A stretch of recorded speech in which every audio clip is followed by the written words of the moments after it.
As you know, this month is Focus on Inclusion Month at Beth Am, and there are a range of programs and opportunities to learn more about inclusion and, probably even more important, do the work of inclusion throughout this month and, of course, beyond. And tonight we have a special speaker here to tell her own story about inclusion. I'm thrilled that Jackie Pelavin is with us tonight to tell her story. And Jackie and her husband, Mark Cohen, joined Beth Am in 2008.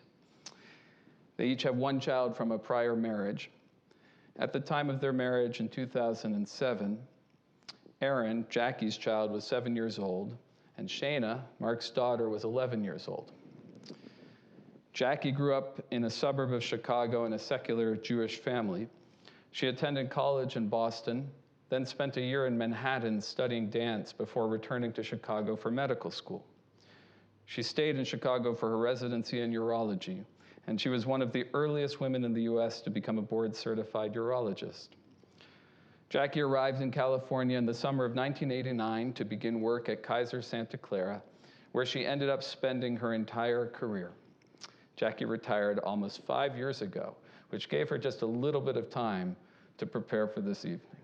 So Jackie, please.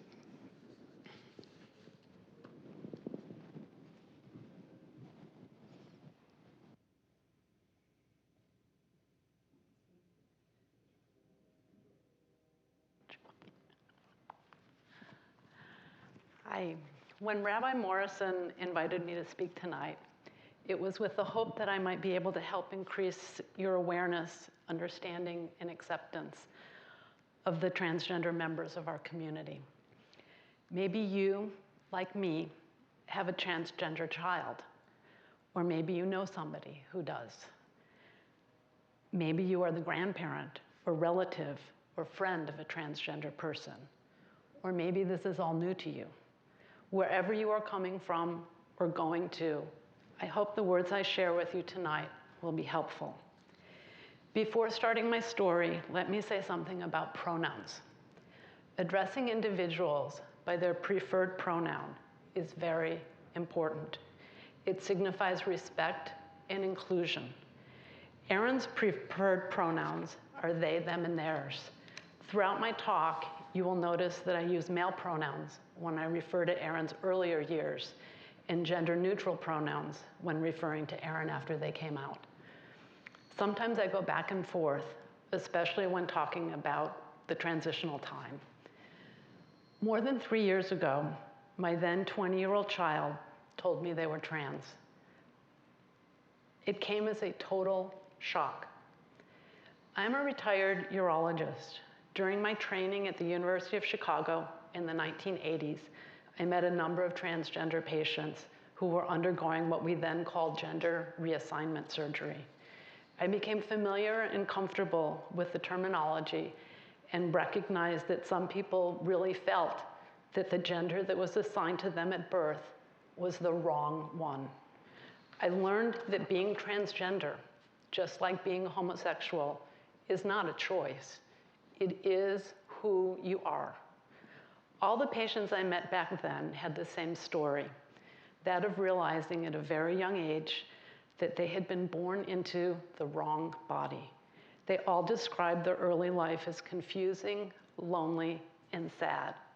But by the time I met them, towards the end of their full transition, they were well on their way to feeling healthy and whole. It was the culmination of years of living in the wrong body, then more years of proving to the medical establishment that they met the strict criteria of being allowed to transition anatomically.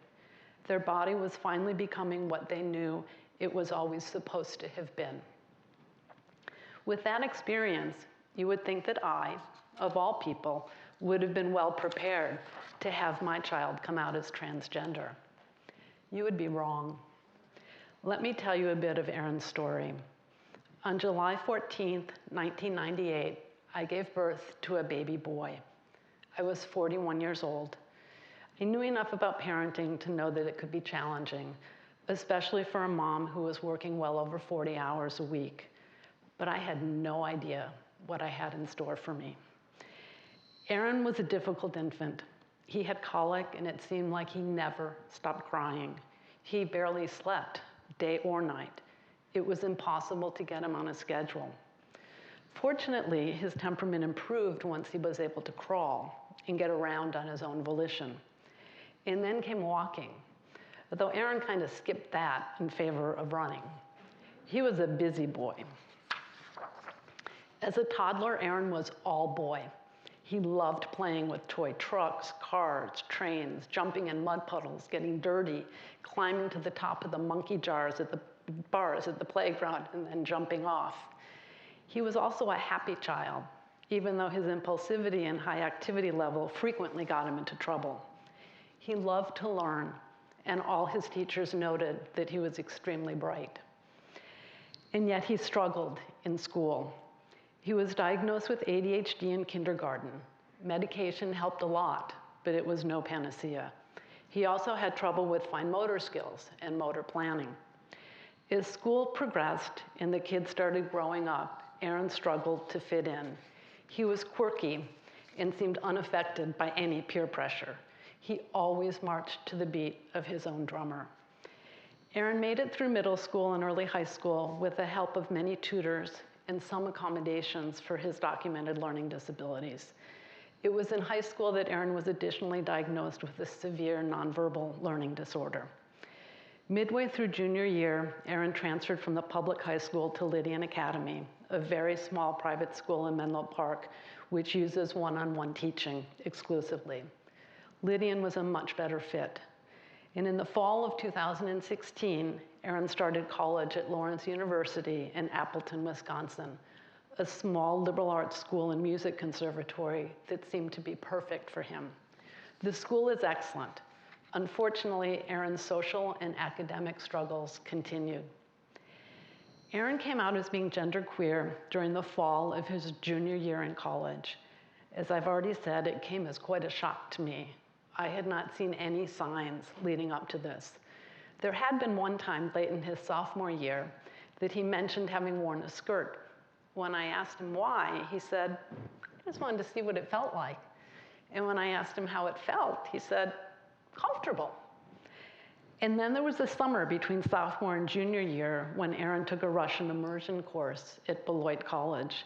The class planned an outing to a traditional Russian restaurant in Chicago where they would enact a mock Russian wedding. Aaron was really excited and went shopping for a special outfit. The next day, he sent me a picture of himself in a blue strapless sequin dress, face made up, and ballerina slipper shoes on his feet. I felt the floor drop out from under me. Is my son trans? When I asked Aaron, he said no. He just thought it would be fun to dress up as a woman. Oh, okay. I was used to Aaron being quirky and different. Aaron returned to Lawrence for fall term of junior year and was excited about taking 2 education courses. He had decided that he wanted to become an elementary school teacher. I was thrilled that Aaron had found a career that engaged his interest and passion. But there was a problem. Each of the courses required that he complete a student teaching practicum at an elementary school in town. Aaron couldn't bring himself to make the arrangements. I was used to Aaron's frequent procrastination, but this was something entirely different. It turned out that by this time, Aaron was primarily dressing in feminine clothes, and he recognized that showing up in a dress in elementary school in northern Wisconsin would not be an option. When I said, why don't you just wear men's clothes to do your practicums? Aaron insisted that he needed to remain true to himself. And being true to himself meant wearing dresses. So he didn't do the practicums and never finished the courses. Mark and I were vacationing in Kauai in late October when Aaron called me with some news. I was in an ABC store shopping for souvenirs after a lovely day of snorkeling on the North Shore. Not one for small talk, Aaron came right out and just told me, Mom, I'm trans. I don't remember anything else from that conversation, although Mark recalls me telling him that Aaron had decided to leave school, come home, and transition. We talked a little more the next day, and at Aaron's request, I spoke to his academic advisor. From her, I learned that Aaron had been wearing feminine clothes much of the term, and that he was doing very poorly in all of his classes. He needed to take a leave of absence. A few days later, Aaron was back home. I had to get used to the fact that my son no longer identified as being my son. I had to get used to the sight of my boy dressing as a woman. And I had to get my son help to get out of the deep depression that they were in. I also had to learn to use gender-neutral pronouns. It has been more than 3 years, and I still slip up. My knowledge and experiences should have made it easier for me. Okay, my son was now going to be my daughter. That's going to be hard, but at least I know what it means. Except it turned out that it wasn't that simple. Aaron identifies as non-binary, neither male nor female. Aaron believes that gender is a stupid social construct and people shouldn't be put into boxes based on their genitalia or their chromosomes. Humans, Aaron explains to me, are simply people, and they need the freedom to present as their spirit moves them and be attracted to another person based on that person as a whole, with no regard to anyone's gender or sexual orientation. This was a whole different kind of trans, very different from everything I had known up to this point. This was going to be even harder than I could ever imagine.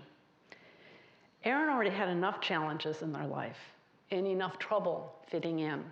Were they ever going to be able to find a community willing to accept them, find a life partner, and would they be safe? Aaron had already been bullied in elementary school. Adult bullying can be far more dangerous.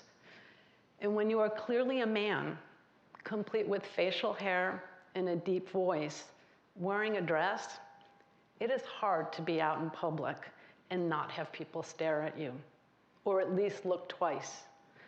What public bathrooms would they use? And how were we going to explain this to our 90-year-old mothers? I initially had trouble myself. That first week or so that Aaron was home, it was very difficult for me to look at them in their feminine clothes. It evoked a visceral reaction in me. This could not be my child, not my son. I was mourning the loss of my boy. Those were dark days. Not long after Aaron returned home, the two of us sat down together to review the midterm election ballot. I realized as we went through the candidate statements and ballot measures and felt the familiar conflict between Aaron's radical social and political leanings and mine, that we were having the kind of discussion that he and I had always had. By the time we finished, I felt different. Aaron was still Aaron. Their outside appearance had changed, but inside they were the same person they had always been. It was a turning point for me. It took longer for Mark. After a few months, Aaron returned to Lawrence. In their suitcase was a new wardrobe. The two of us had gone shopping at a local consignment store. It wasn't easy to find a store in which Aaron would feel safe to try on ladies' clothes. I scoped out the store in advance and was reassured that Aaron would be welcome. And we chose a time to go when it was not likely to be busy.